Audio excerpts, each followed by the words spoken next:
Hello, friends. Coach Jay here with MrJRelationshipCoach.com. Here to talk to you a little bit about asking yourself the question in the past, how could I be so blind? Why was I so stupid? How come I did not see the signs? Come along with me if you wouldn't mind for a quick mental ride. Imagine your dearest friend said to you, let's take a road trip across the US. For 2 weeks, you both are nonstop driving, passing thousands of houses and highways and cars along the way. You're enjoying every mile, having great conversation, stopping every once in a while for a snack, and always belting out your favorite songs that come on the radio, often along with this dear friend. You share far too many laughs to count. Then, when you reach your destination, to your shock, you discover your dearest friend was involved in a contest the whole time. The contest was open to anyone that wanted to drive from one coast to the other and would win $100 for every yellow vehicle that they spotted. Your friend knew all along this contest was open to anyone and everyone that wanted to be involved, but chose not to share this information with you. You would probably feel frustrated, mad, betrayed, lied to, at least by omission, deceived, very hurt, and before long, you may even start asking yourself questions such as, why didn't I notice any of these yellow cars?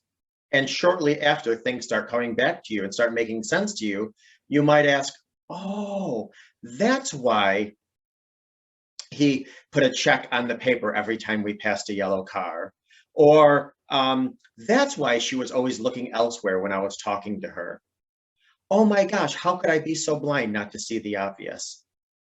Bottom line, you didn't see or remember these cars because there was no reason for you to look out for yellow cars. See, you relied on the trusted relationship that you had and the information that was given. You were simply going on a road trip with your friend. Why didn't the friend question the other when he or she was putting the check on the paper every time they saw a yellow car? That's the question. And a few things. We often don't confront these micro anomalies because we're too busy excusing them away. Is that my imagination? Is that my anxiety? Is that my low self-esteem at play? If I ask or inquire about this, am I going to be perceived as crazy or having little self-confidence? Am I making a mountain out of a molehill? Keep in mind, depending on the relationship and dynamics of the relationship, if we are completely financially dependent on someone, we may subconsciously or consciously choose to ignore these signs. Similarly, if we are tied to the person, such as raising kids with them or owning mutual property or have roots with them in this relationship, fear may prevent us from addressing these red flags. The more we are dependent on someone, the more we silence our gut or intuition. Now, let's dive a little psychologically deeper, if you will. Yes, there are times we don't see things and signs before us because we weren't looking for them. However, we more often do, in fact, see these signs or observe these red flags, but denial takes over. Which leads me to the topic of this post here, which is betrayal blindness. What is betrayal blindness? Betrayal blindness is not allowing yourself to see what's going on or to connect the dots or to fully engage with reality. And the reason is because if we did, the information would threaten our relationship with the person who is most important to us. So what this means is that events or realities that threaten our sense of secure connection with our partner can feel like life or death to us. Whatever threatening information may be, we cannot let ourselves know about it because it would create such chaos, such terror and turmoil and pain and hurt and confusion that we might feel we may not survive emotionally or psychologically and so forth. We all have a primal need and desire to attach emotionally to our person. And the more securely attached we are to our person, the freer we are to take risks and become vulnerable to our person. we all connect to someone in life in terms of, marriage and a connection and so forth. A secure attachment with our partner also creates significant interdependence. We intertwine our lives, relying and depending on one another emotionally, sexually, socially, spiritually, psychologically, and financially. Our partner, or quote person, regulates our blood pressure, our heart rate, our breathing, and even the levels of hormone in our blood. I mean, that's how much in tune and dependent we are on our quote person in life. And as our bond grows with time, like I said, possible marriage, cohabitating, having kids, working on common goals, etc., we become more and more interdependent with one another. We simply must trust our partners if we're going to be dependent on them. And because of this deep trust, because of this deep connection, betrayal blindness is not a conscious choice. Rather, it is an instinctual survival response that unconsciously kicks in. We stay blind because betrayal is so utterly awful and scary, and it threatens the entire life we have built with the person that we love the most. We are blind because we're trying to protect ourselves. Ignorance is bliss when it allows you to survive. When our secure connection with our partner or person is threatened by betrayal, and our trust is ruptured, we perceive this trauma as a threat to our very survival. We are blind because we don't want what is true to be true. And if we can ignore the signs just a little bit longer, we get to hold on to the life that we wanted and believed in.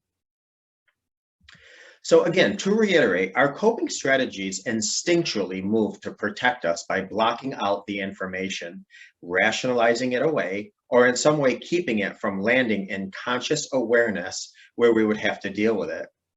By doing this, we keep our world intact. This coping mechanism is largely unconscious.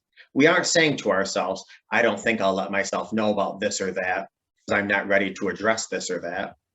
Instead, our bodies register that we are in danger.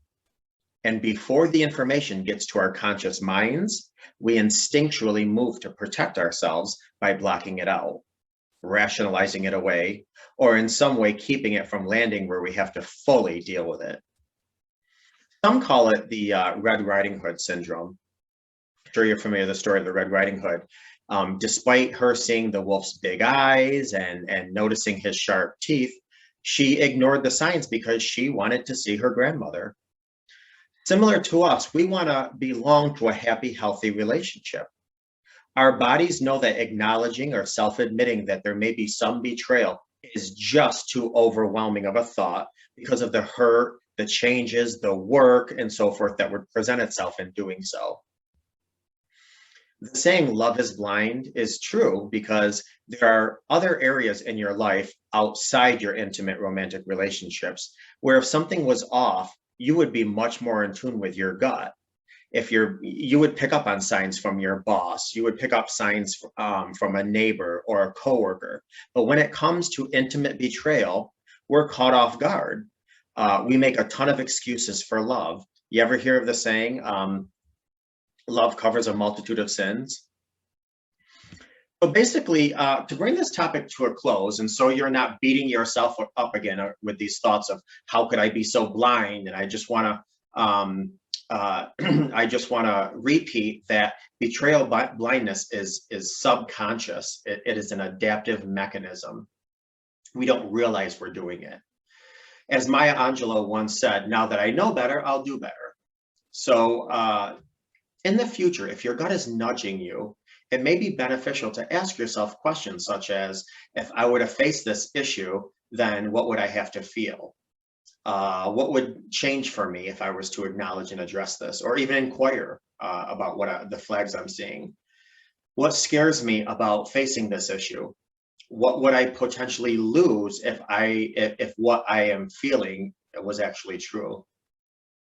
And once you become clear about why you are avoiding the issue, then you can ask yourself the next big question, which is, what support do I need to be able to look at this in the face, and face the reality of this situation? What do I need to be in a place, in a space where I can come and address it and acknowledge it confidently?